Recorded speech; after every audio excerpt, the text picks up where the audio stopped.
This is the day of one picture of the first day of our adoption. We were sitting on the steps of the house in August of 1958. My older sister actually gave me a doll, and I don't know if I had it with me here, but she named the doll Martha so that I would remember her name, and I didn't know that until years later.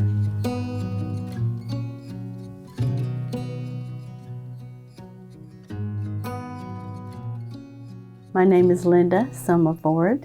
I grew up in Hartsville, South Carolina with my younger sister, Wanda. I was adopted at the age of 5.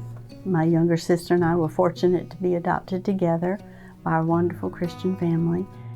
I was 904 days in foster care from the time I was about 2.5 until we were adopted at 5. And part of the paperwork that I was able to get mentioned that we were possibly in Miracle Hill or another orphanage in the Gaffney and Pickens area. Miracle Hill has foster care community. It was once the children's home. When the federal government made some changes, we too adjusted with that, and we established our foster care community so that we could continue to serve children. I took care of my mom until her death in 2010. We would talk about that day of my adoption and how special it was for her. And so I just decided I'm going to write a book and pay tribute to her and my dad for taking in 2 children when they didn't have to. I remember meeting my parents and wondering why they were there and what it was all about, why we were leaving.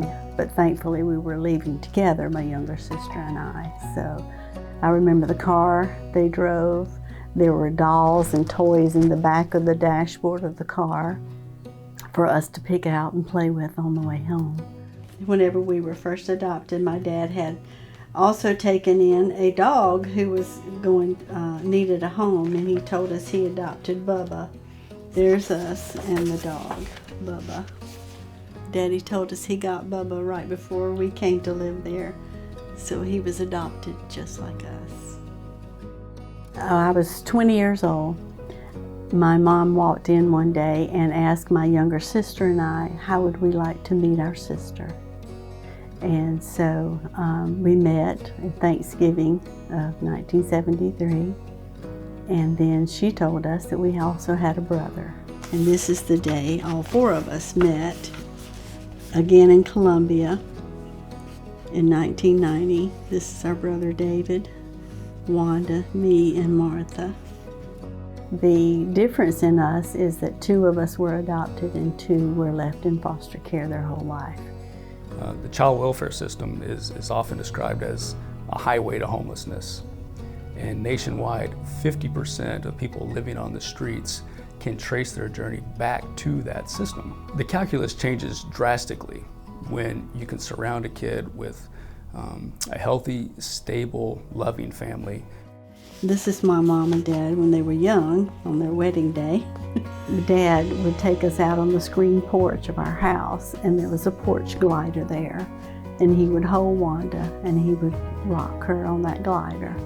And so it was on that glider that we realized we were safe, and we did have a home. Be led by your heart if God is calling you to do this, because it has to be a calling. You have to really be willing to sacrifice your life for that child.